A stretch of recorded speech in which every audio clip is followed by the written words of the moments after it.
Hello and welcome to Crucible of Words for more dedicated legacy action. Today I'm continuing to experiment with Poxwalkers, and today we're throwing it in a Jund Madness shell.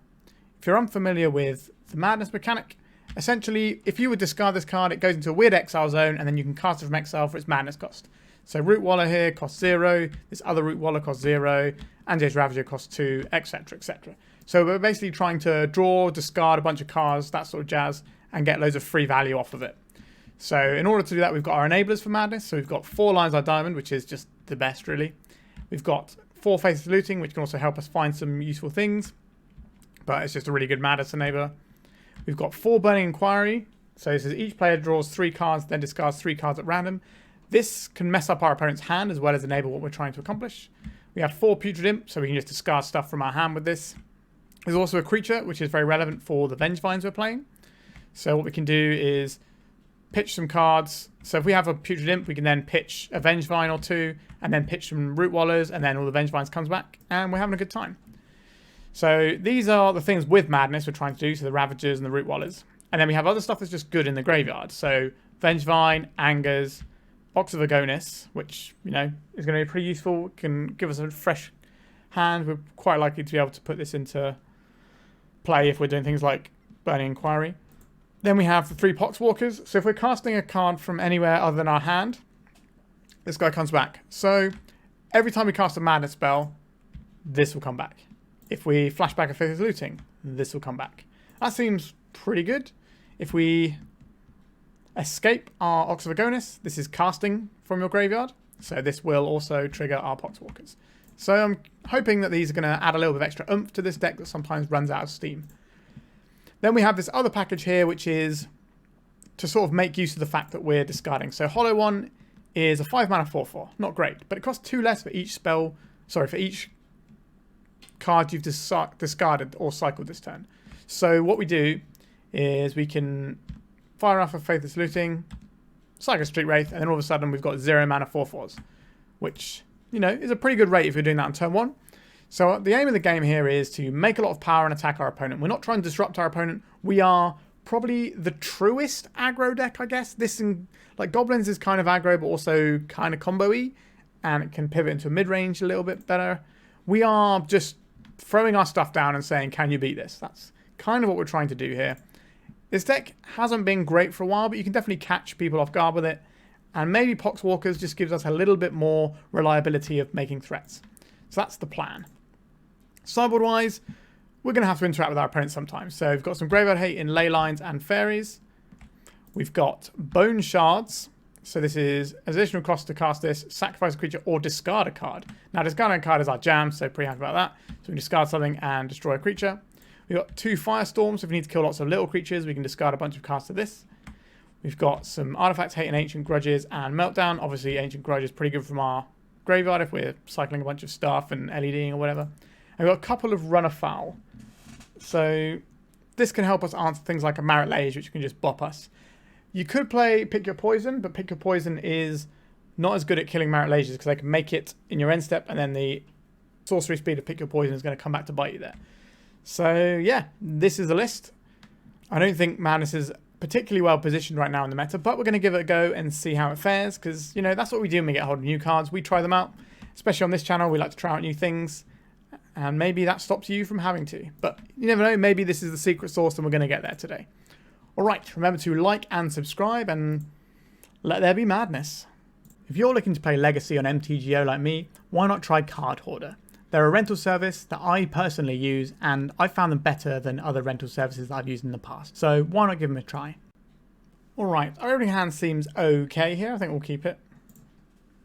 Our opponent is probably the most famous Dredge player going on Magic Online. So we're pretty sure of what our opponent's doing over here. Cabal Therapy. Targeting themselves. Sure. So they're going to be putting a Dredger into their graveyard. So casting things like Burning Inquiry are going to be a no-no for us. Understood. Alright. So they're going to name the Thug here. Anje's Ravager. I think I will cycle this. A Vengevine. Interesting. Let's get a Badlands. Is it Taiga?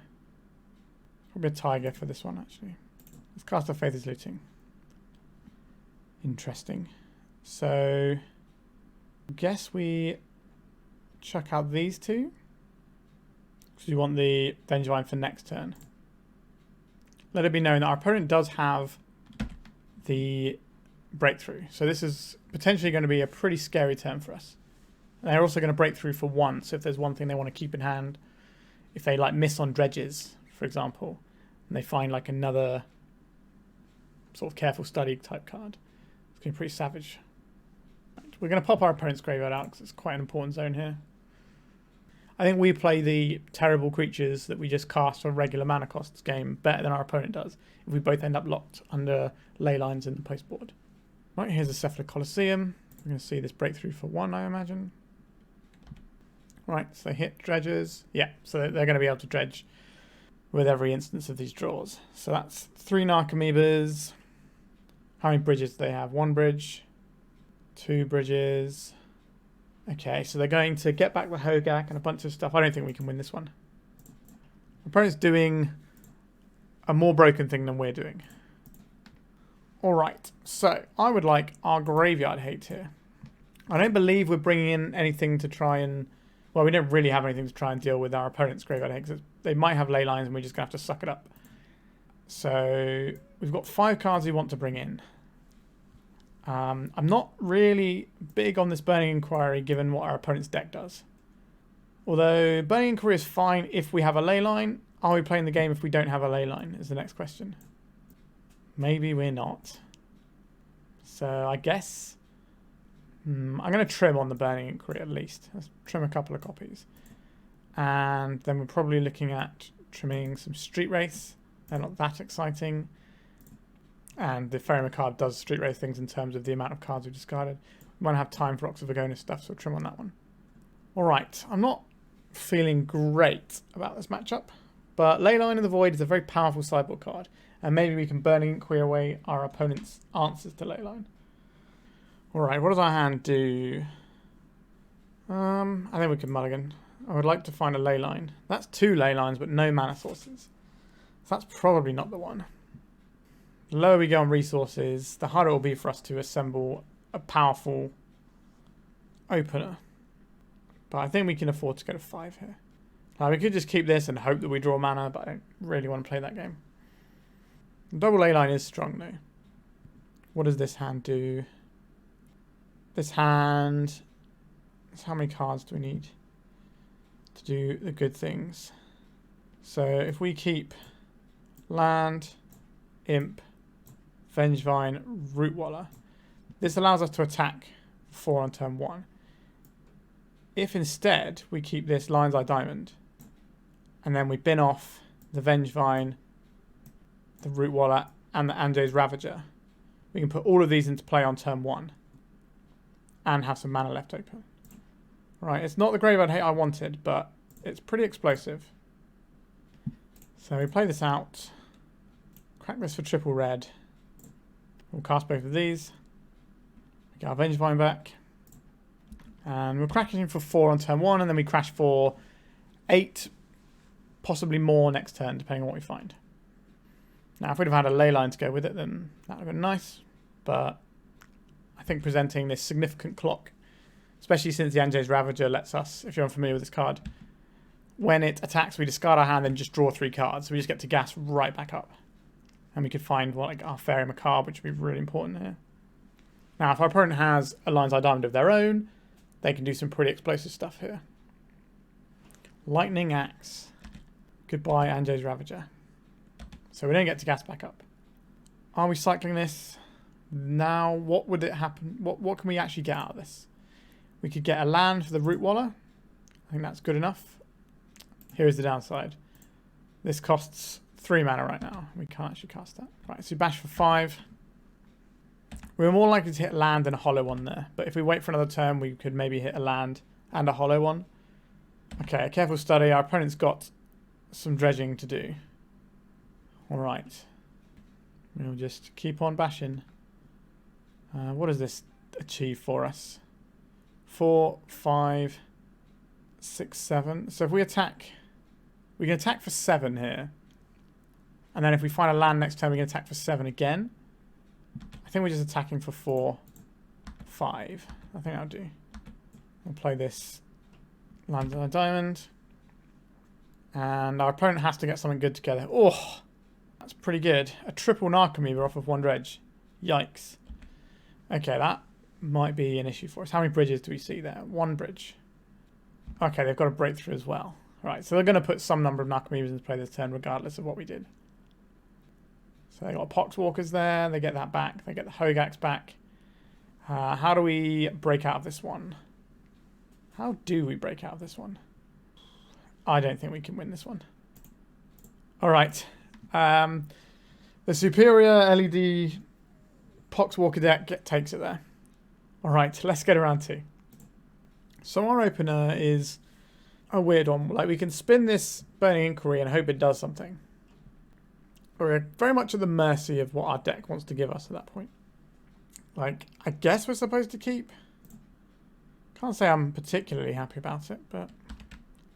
Ancient Tomb. Lotus Petal. What flavour of Ancient Tomb Lotus Petal deck are we looking at here? Red mana. Fable of the Mirror. So probably looking at Painter here. I recognise this username as a Painter player. I'm pretty sure. Okay, Faithless Looting is a little bit better than casting a Burning Inquiry here. So let's get our Faithless Looting on the go. What is the plan here? I think we're probably just going to discard a couple of guys and put them into play.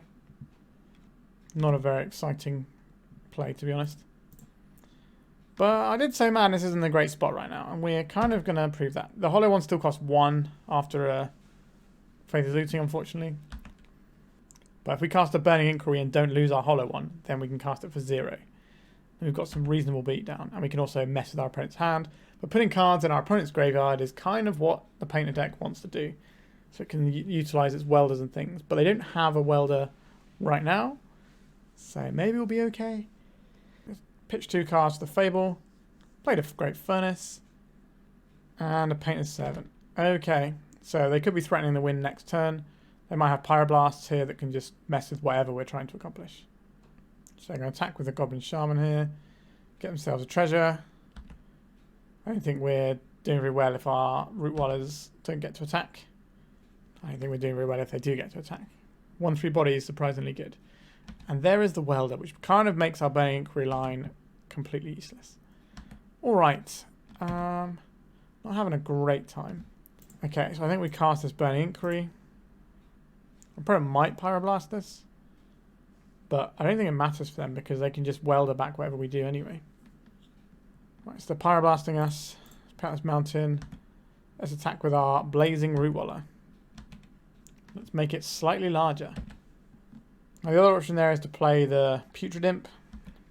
But we can play the Putrid Imp next turn and the Anje's Ravager still because we have this land in hand. Whereas at least forcing a little bit of damage. If we can make these Ancient Tombs more difficult to tap for mana, then maybe we'll be getting somewhere. Our opponent's got 1 card in hand, so we're kind of left with what they've got in play right now.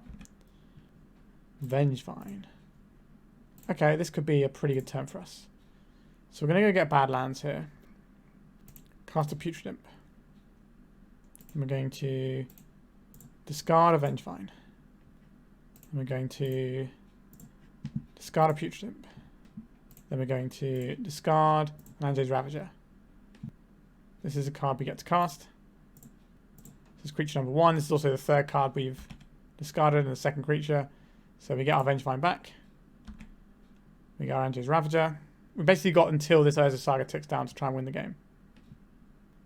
Cast this for 0. Let's go to attacks. So we got 4/3 coming in this turn. And that's sadly all we have. I don't think our other attacking options are great here. But next turn we get to gas back up. And we've got to try and win before this Saga ticks down. We can make both of our Rootwallas lethal for whatever creature they try and block it with. This is interesting. They're going to weld this into a Lotus Petal then. Be my assumption here.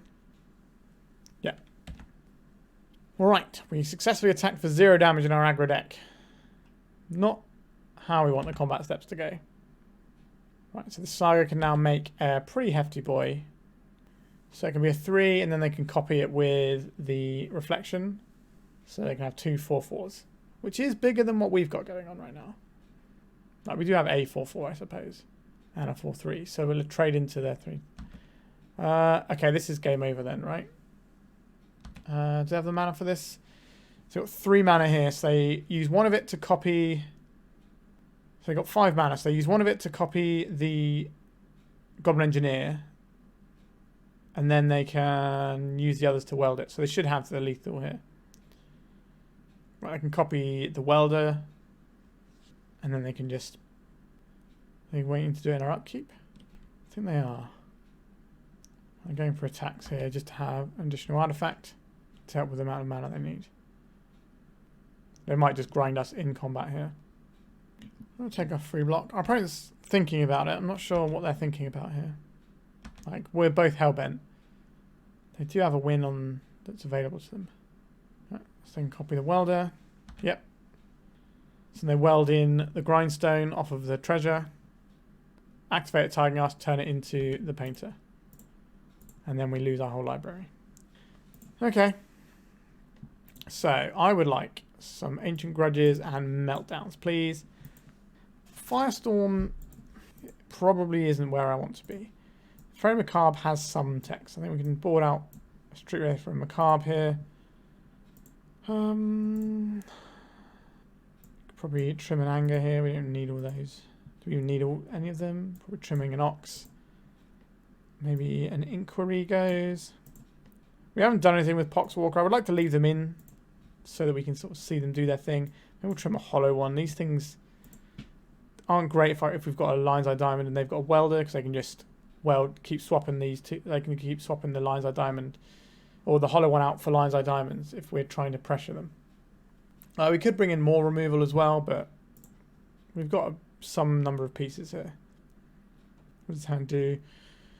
Cycle Street Wraith. And then what? Not a lot. I think we can do better.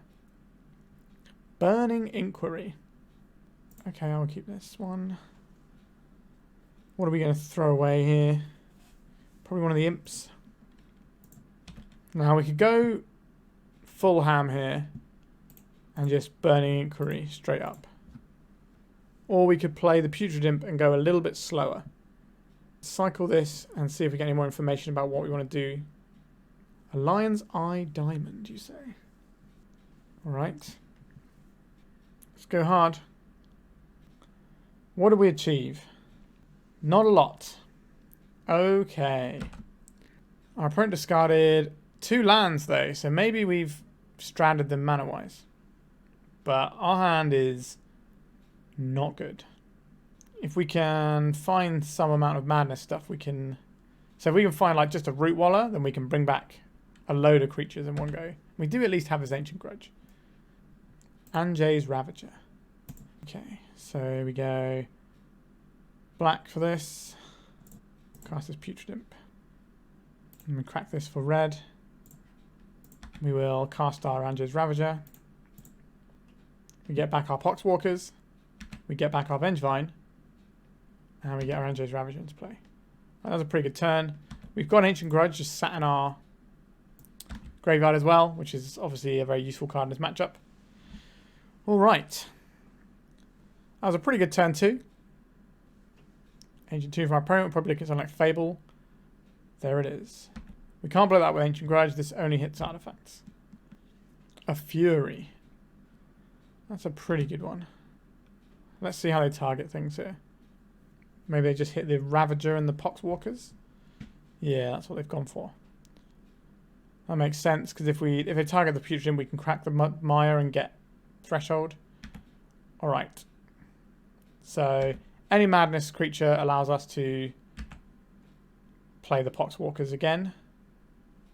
That is not what we were after.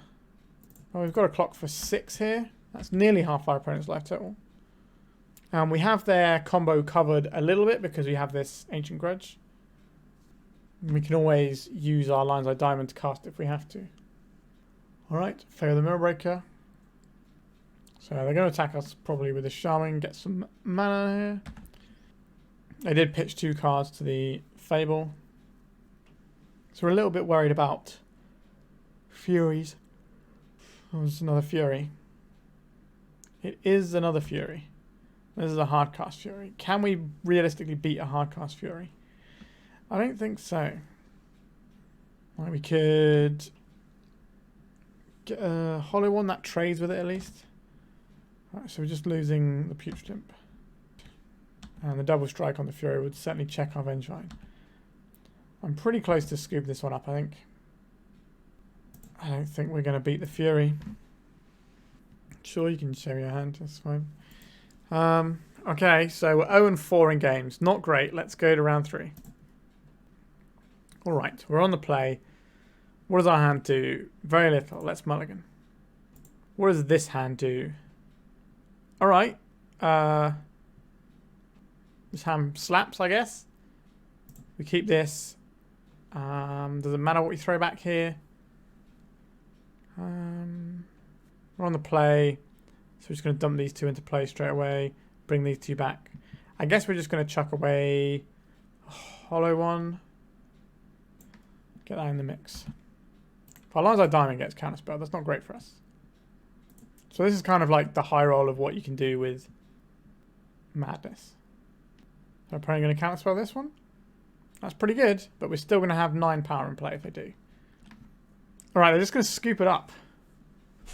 Okay, we got a game on the board. What are we supposed to do about our opponent's deck? Nothing, I think, is the answer. Let's just try and go in hard.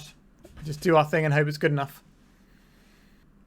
Now, if you have a hand that does that every game, it just puts, like, what, 8, 9, 10, 11, 12 power, I think we had on turn 1.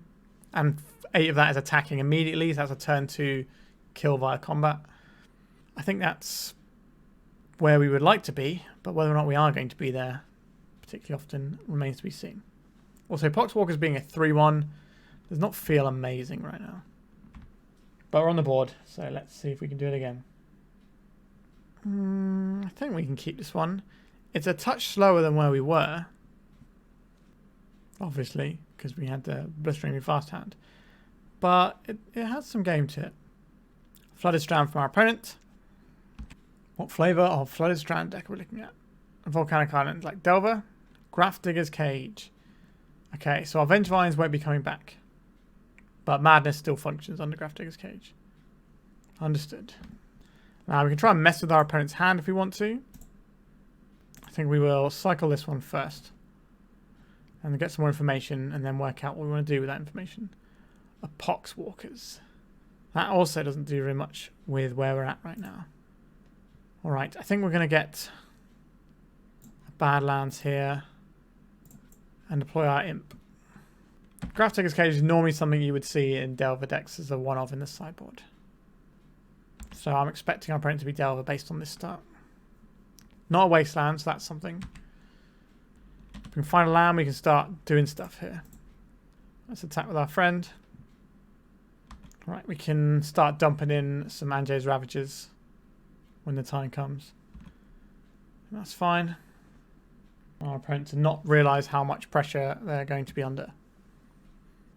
Right, a little Delver of Secrets. Let's get Madnessing. A Stifle on the Madness trigger. Right, let's discard another one. Got another Stifle. So we can just keep casting our creatures until they're good enough. Which they might never be, but we can keep doing that. Blue Elemental Blast, sure. Alright. Our opponent's down to 1 card in hand though. I do not believe they're gonna go for this trade. I'm just gonna play out Poxwalkers and hope they don't have Orcish Bowmasters. Behold the might of my 3 mana 3/1. It does have Death Touch, which is not an irrelevant ability. You can attack into Murktides without fear. What are you going to flip to, Delver? Nothing. Okay. Does that mean a land or a creature? Could be something like a Bauble. I doubt they're attacking it. Okay. We faded another turn there. And Anje's Ravager. It's another thing we get to put in. We could Faithless Looting here. But if they have a Bowmaster, that sucks. Which is probably a thing we're going to be saying a lot. You're going to trade your Delver for our 3/1. Our 3/1 doesn't get to come back. but we take their only threat off the board. Right, there is an Orcish Bowmasters.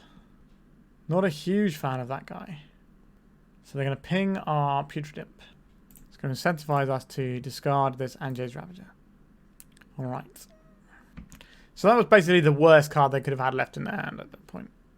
So, not feeling amazing about this. Our Faithless Looting and Burning Inquiry look very poor in the face of this Bowmaster. I'm going to flip this Time Delver. Obviously, if we attack with our Anje's Ravager, they're going to get a bunch of Bowmaster triggers. So we are in quite the pickle.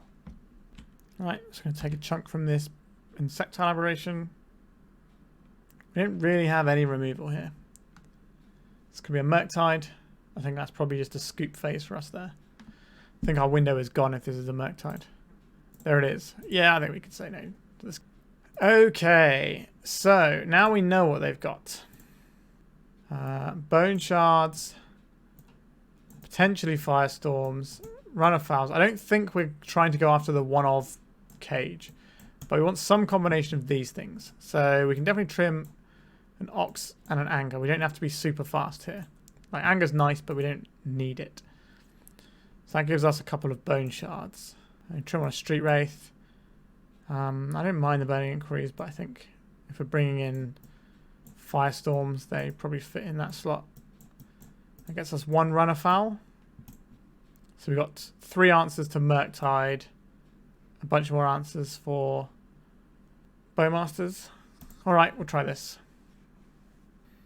I'm really feeling that we're playing a deck that is quite outdated here. Alright, we have to mulligan this one because it doesn't do anything. What does this hand do? Like, maybe it does something, maybe it doesn't. Like, we kill our opponent's first threat. And then what? Like, can we realistically go to 5 here? I mean, quite a specific 5, and that 5 will get hit by... I think I am going to keep this, as ugly as it is. So we've got a choice here between the... I think we're going to keep the Lion's Eye Diamond here. I think we are supposed to start off by cycling this and see if we can find a little bit more information about what we're doing with our hand. Okay, we are playing a Putrid Imp. I would very much like this to resolve, so we can get the Poxwalkers in. Alright, so we'll discard this. Then we'll discard this. And we will cast this. And then it will put the Poxwalkers back into play. So we can begin the game with 5 power, where we can pump it to 7 power. Alright.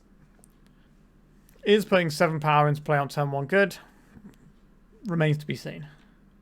We do have a kind of removal spell. Like, it's not amazing. So we don't have that many cards left. Right, there's a Delver there. A Rootwalla. Play this out so we can pay around a daze. Alright, they're just going to force a will that. Okay, interesting. Let's just ping this off. Because our creatures don't have the biggest butts in the world. Alright. We're connecting for 5 damage. With an LED next turn, we could connect for 9. If our opponent's got, like, one of the things that deals 1 damage to every creature, then rest in pepperonis, our team. They are Molten Collapsing, our Blazing Rootwalla. Okay. That's the one that's easiest for us to pump. And it doesn't automatically come back like the Poxwalkers does. So I can understand that one. Alright, I guess we're just attacking here. We need some more mana before we can do anything with this. Alright, here's another chunk of 5 for you. If they've got a fetch land, they can put a Murktide into play. We can attack into Murktide with Poxwalkers though.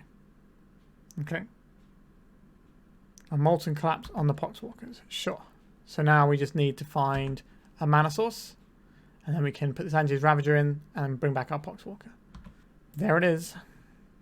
We get our Poxwalker regardless, I think, here, because it's just a trigger from casting. Now, they could stifle that trigger. So we don't get to actually madness our creature. You going to stifle that? No. Get back the guys. Oh, yeah.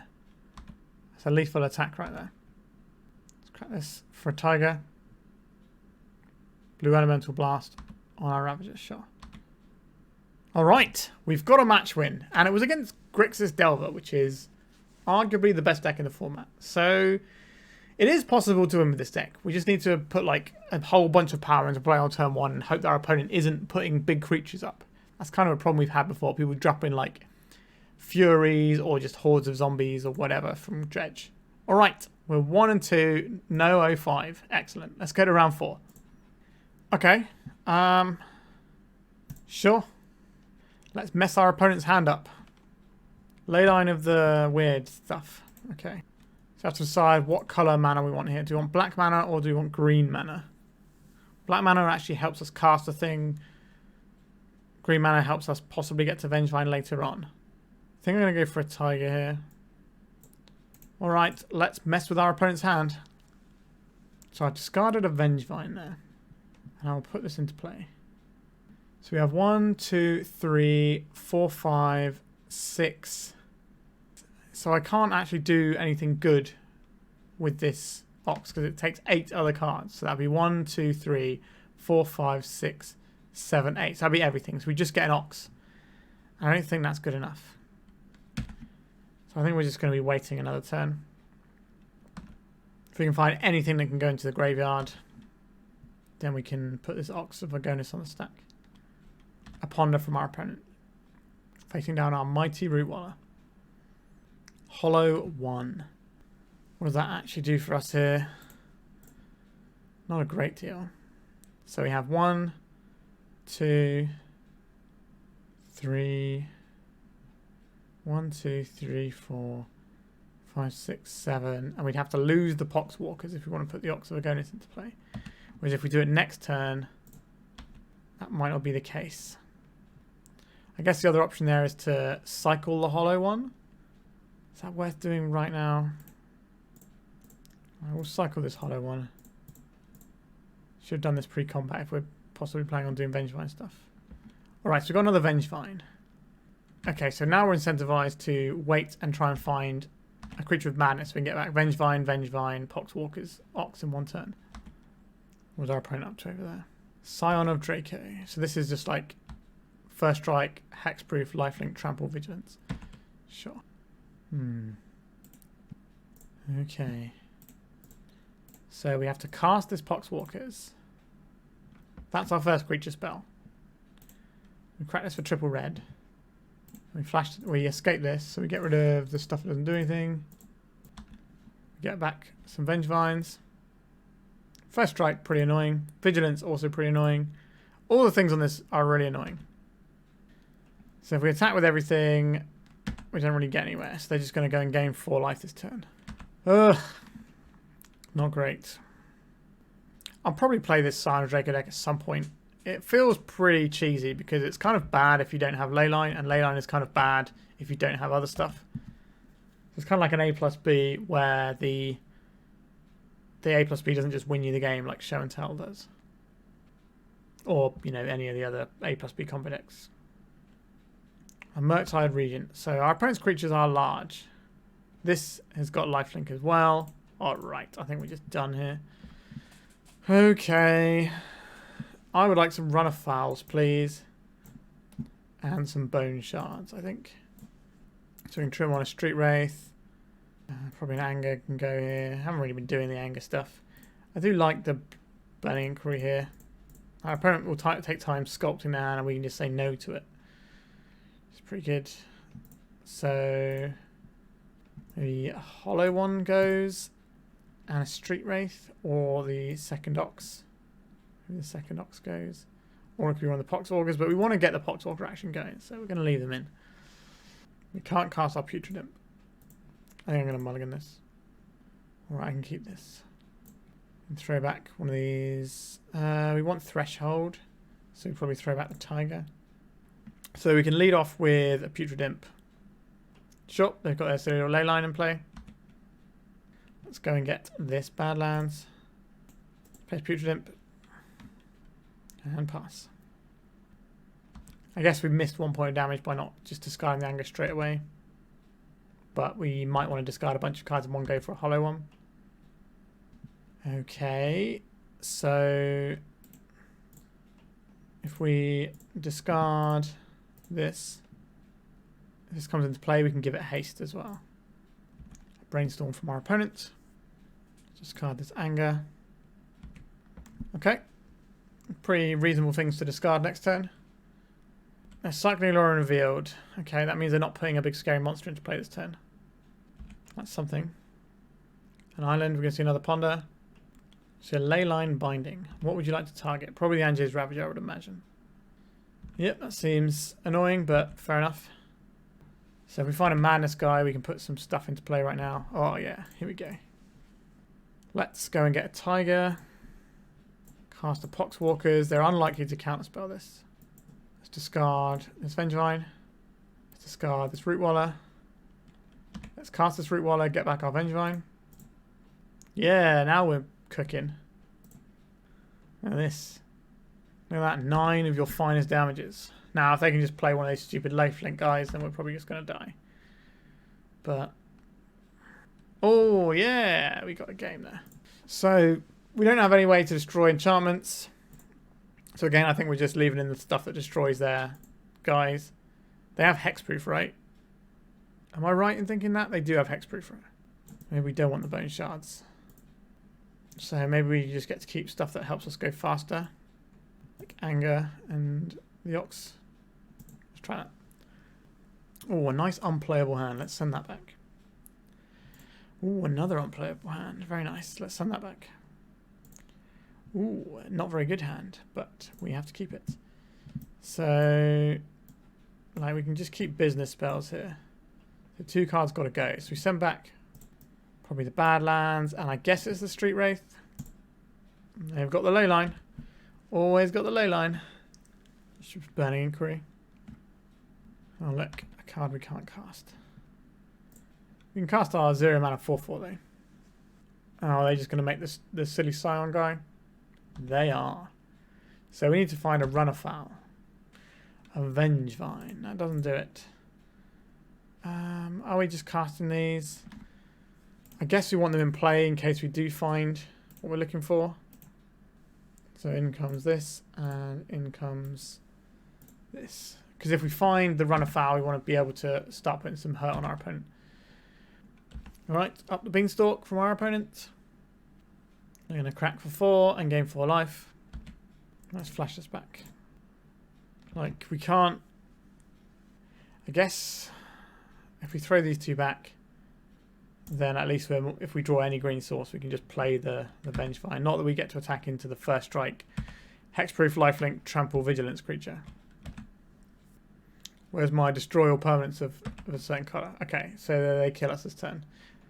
Right, is that true? Oh no, they first strike us and then they throw the damage, right? Yep, so they've seen the line. They just throw this. Alright, that was a very infuriating round against a rather irritating deck. Yeah, I have to assume they have a bunch of things that they can pitch this to, right? Because otherwise we're just playing a completely dead piece of cardboard in your deck. So they've got to have solitudes and things in there. Maybe we'll have a mess around with this. But obviously, Broadside Bombardiers and Sign of Draco is pretty scary stuff. Alright, let's go to the final round and see if we can scrape together a 2-3. Like, I'm not bigging up on our opponent's deck here. Like, you know, they're playing a bunch of good cards. They've got like a cute A plus B combo in there. And, you know, it's fine. We play some fruity stuff on the channel too. It's just a bit depressing from our perspective of our Madness deck getting absolutely pounded every round. But, oh well. One more round to go. Okay. I'm going to keep this hand. It seems like the sort of thing we want to do.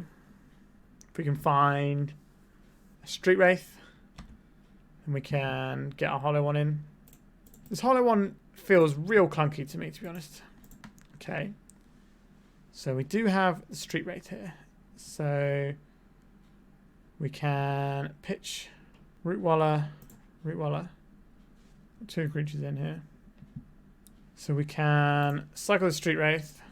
Got another Rootwalla. Cast this for free. Play this. Do I want to attack with all of this right now? I think I probably do. So I think we go...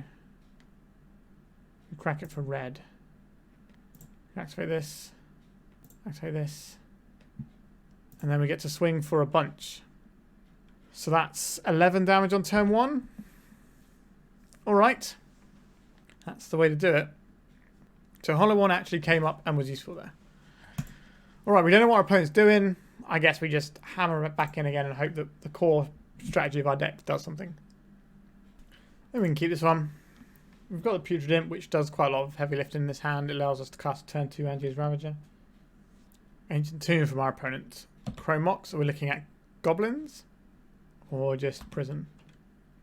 4th Eorlingus, so probably like initiative. Okay, understood. Alright, let's go and get ourselves a Badlands. Let's cast our Putrid Imp.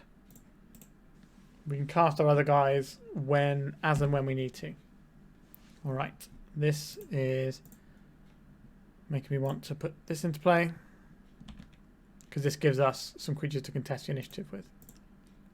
Oh, you carry on, opponent. So we won't get to put our Anje's Ravager into play next turn unless we draw something like a Lion's Eye Diamond. Well, that's pretty good against what we're trying to accomplish, isn't it? Right, do you want to trade your Archon for my Rootwalla? I didn't think so. Pow. So next turn, we can get a mountain and hard cast the Anje's Ravager. Do we have a second mountain in the deck? I guess we'll find out. We've got 3 mountains in the deck. So we'll attack with our Blazing Rootwalla. See if they want to block. They do not. A wise choice. There's our spell for the turn. Alright. Playing another Ancient Tomb, which does help with our attempt to try and reduce our opponent's life total to 0. 6 colourless mana. And they got a Spirit Guide to cast a big 4th Eorlingus. That'd be pretty scary for us. Nope, just not casting anything. What is in our opponent's hand? We're not a million miles away from casting some spooky things here. Do we want this land in play?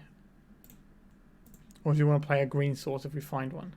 I want to play a green source if we find one. Alright, we're just going to pump our Rootwalla. Get 6 in here. Play our spell for the turn. Pretty exciting. And then pass. Why did our opponent keep their hand is the question I have. They keep it on the back of 1 Swords to Plowshares. Surely not. So if we discard these, we get the Rootwalla. If we want it. Sure, I'll cast this Rootwalla. Wonder if we were supposed to attack with the other one. Okay, so they're using a Faerie Macabre here. Sure. It's not impacting the board at all. The reason they brought it in is because of things like Vengevine and so on. Right, so that's their 1 spell for the turn. We get to cast our Rootwalla. Bash for a bunch. We get to play this Taiga now. So next turn we're attacking for 3, 6, 9, 12, and they're on 4. Alright, we managed to scrape together the 2-3. I don't believe we deserved that 2-3. I think our opponent just kept a really bad hand that time. Unless, like, if the plow was there earlier, then they would have just hit the Anje's Ravager, surely. But, alright, a 2-3, that's some pity points. I'll take it. So let's talk about this deck. I think the first thing to say about this deck is that it's a terrible pile of rubbish and you shouldn't play it. But I think we should delve more into it than that. So, trying to, like, chuck a load of guys into play, the quality of the guys we're chucking into play compared to, like, let's say, the Initiative, or the Crashing Footfalls deck, or Goblins. Like, our thing is, like, a similar sort of speed, but we have virtually no agency in how we play out our hands. And we're getting out-muscled by other stuff relatively frequently. Like, obviously, the really good Madness hands where you just put, like, turn 1, 12 power attacking, they feel great. And we had 2 of those this league. So they're not that uncommon. The problem is, your middling hands just get picked apart by things that are good in the format right now. And let's take a look at another thing that's really important. Toughness 1. Toughness 1. Toughness 1. Toughness 1. So, Orcish Bowmasters can absolutely savage us and get some really easy 2-for-1s. Or 3-for-1s even. And that just completely slows our roll. Also, Orcish Bowmaster, when we're casting Burning Inquiry or Faithless Looting, is going to feel terrible. Or just attack with an Anje's Ravager. Like, Anje's Ravager attacks with the Bowmasters. We discard our hand, draw 3 cards, lose our Anje's Ravager. That is not the trade that I would like. So we just don't have a great game plan. Now, if our opponent leaves us alone for a little bit, we can obviously do our thing. The Hollow One feels very clunky here. Like, we had lots of times where we didn't have the 1 mana to cast it, and we could hold off a turn, but then we're just going slower. And the format doesn't really let you go slower if you're not interacting, right? We can't just slow our creature count, slow our pressure down, and then wait for a bigger turn when people are just sticker goblining into Muxus or playing Caves of Chaos Adventurer, Seasoned Dungeoneer, that sort of jam.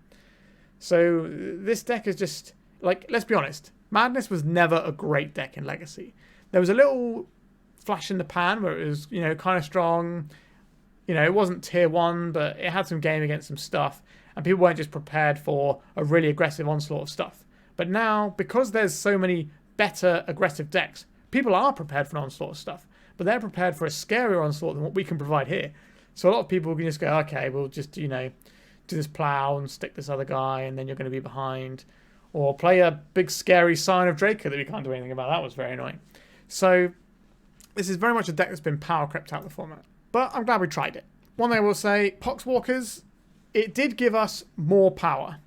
And we did cast this a few times just as a creature to cast.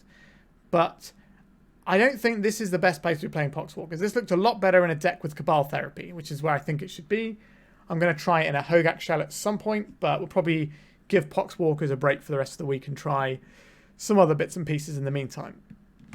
I would like to say that this deck was quite fun to play, and, there was maybe 3 games that were a little bit fun, but generally you kind of just vomit your hand and then say, is this good? And that's going to get old pretty fast. So I'm not really sure it's even worth innovating on this. It's like, you don't have the agency, it's not very enjoyable to play, and it's not very powerful. 2-3 is a pretty respectable result for this deck, to be honest. That's kind of... I was hoping not to go 0-5 with this deck. That's the level I was at. I was thinking the highest possibility would have been a 3-2, I think. That would have been like the absolute dream, like statistically speaking. Like, yeah, if you played like 100 leagues with this, you would probably 5-0-1. But that's just raw numbers at that point. I think I was not expecting to do better than we did. I think we've had a fair result considering this deck is very outdated, but it's sometimes nice to visit older stuff when they get new tools like Poxwalkers, even though it's only new online, and see, does this breathe new life into this? Is this still old and busted, or is this no good? And the answer to this one is it's no good, and at least I performed a service today. So do not play Madness unless you have a different build. I do have a very different approach to Madness that I've been working on for a little while, but it's not good enough to play on the channel yet, so you might be waiting a long time for that one. Nevertheless, I don't think this sort of Blazing Rootwalla style of thing is really where you want to be. And with that, I will thank you so much for watching my channel. I really do appreciate it. Remember to like and subscribe. It really does help. I think I'm nearly at 2,600 subs, so we're getting there, and it means a lot to me that you enjoy watching my content. I love hearing from you in the comments, so by all means, post some stuff and ask me some questions or give me some ideas. It's all welcome. All right, I'm done for today, so thank you once again so much for watching, and goodbye. If you'd like to support me in the channel, please check out my Patreon. It has a free guide to budget turbo depths, as well as 3 tiers of support. A low-cost one that enters you into my monthly raffle for a free donation deck on the channel, a mid-tier subscription that gives you access to my detailed turbo depths guide that is updated every month, as well as regular articles, and lastly, the higher tier gives you all of the above, as well as a monthly donation deck for my channel. If you're interested in supporting the channel this way, please check out the link in the description.